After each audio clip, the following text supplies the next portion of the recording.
नमस्कार, स्वागत है आप सभी का। आज का विषय रहेगा हिंदी और हिंदी भाषा में रहेगा अपना पहला बिंदु भाषा को लेकर के। तो जो महत्वपूर्ण प्रश्नों की ये सीरीज है, इसमें पहला प्रश्न है कि ब्रज भाषा है, ब्रज भाषा किस भाषा का रूप मानी जाती है? तो ये मानी जाती है पश्चिमी भाषा का रूप मानी जाती है।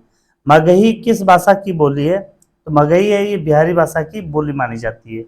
हिंदी खड़ी बोली किस अपभ्रंश से विकसित हुई है? हिंदी खड़ी बोली किस अपभ्रंश से विकसित हुई है? तो ये शौर सेनी से विकसित हुई है। भाषा के आधार पर भारतीय राज्यों की पुनः संरचना की गई थी।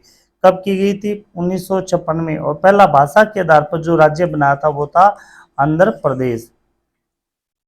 अगला प्रश्न है कि किस तिथि को हिंदी को राजभाषा बनाने का निर्णय लिया गया था? तो ये कब लिया गया था? 14 सितंबर 1949 को। 14 सितंबर को ही मनाया जाता है हिंदी दिवस। हिंदी दिवस मनाया जाता है 14 सितंबर को।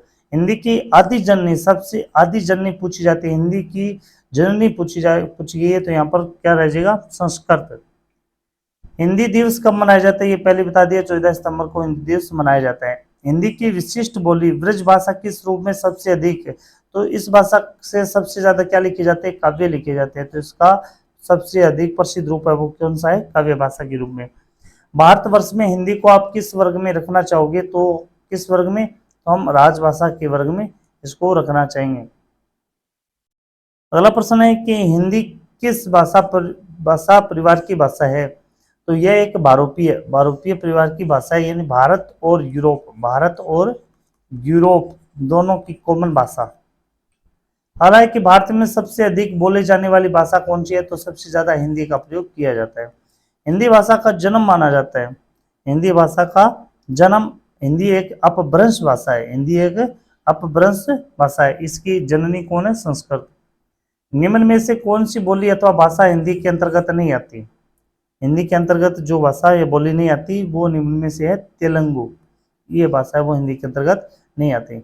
हिंदी की विशिष्ट बोली ब्रज भाषा किस रूप में सबसे अधिक प्रयोग? ये प्रश्न रिपीट हो गया, तो सबसे ज्यादा किसमें?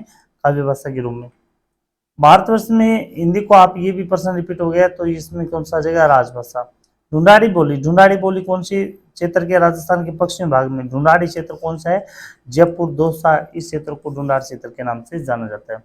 हिंदी भाषा किस लिपि में लिखी जाती है? तो ये देवनागरी लिपि में लिखी जाती है। इस ओर से इस ओर देवनागरी।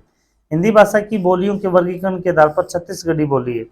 छत्तीसगढ़ी बोली किस प्रकार की बोली है? तो यह पूर्वी हिंदी के रूप में बोली जाती है। निम्नलिखित में से कौन सी पश्चिमी हिंदी की बोली नहीं है?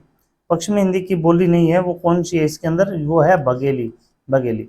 दक्षिणी भारत हिंदी प्रचार सभा का मुख्यालय। दक्षिण भारत में जो हिंदी प्रचार सभा का मुख्यालय है वो कौन सा है? चेन्नई है, तमिलनाडु की राजधानी। हिंदी भाषा के विकास का सही अनुक्रम कौन सा है? तो इसमें सही अनुक्रम पूछा गया है। तो सबसे पहले कौन सी आती है? पाली आती है। पाली के बाद प्राकृत, प्राकृत के बाद अपभ्रंश और अपभ्रंश के बाद में कौन सी आती है? हिंदी आती है। तो इसमें डी ऑप्शन हो जाएगा। अगला है, संविधान के अनुच्छेद 351 में किस विषय का वर्णन है? किस विषय? अनुच्छेद 351 में लिखा गया हिंदी के विकास के निर्देश के बारे में लिखा गया। ब्रज भाषा एक प्रकार की कौन सी भाषा है? तो ये भी प्रश्न रिपीट हो गया, पश्चिमी हिंदी है। हिंदी खड़ी बोली किस अपभ्रंश से विकसित हुई थी? तो किस अपभ्रंश से विकसित हुई थी? ये हुई थी शौर सेनी से। हिंदी की आदि जननी, ये पहले भी आ गया प्रश्न, संस्कृत है। तो महत्वपूर्ण प्रश्न जो भाषा से संबंधित है, चाहे आप एसआई की भर्ती दे रहे हो, चाहे आप सीईटी की भर्ती दे रहे हो, या फिर अन्य राजस्थान की बहुत सारी ऐसी भर्ती हैं जिसमें हिंदी व्याकरण आवश्यक रूप से आता है, हिंदी व्याकरण आता है। तो उन सभी व्याकरण के सभी बिंदुओं को शॉर्ट ट्रिक के माध्यम से मैं आपके सामने प्रस्तुत करूं, और साथ में उसकी प्रश्नोत्तरी भी आपके सामने प्रस्तुत करूंगा। जय हिंद, जय भारत।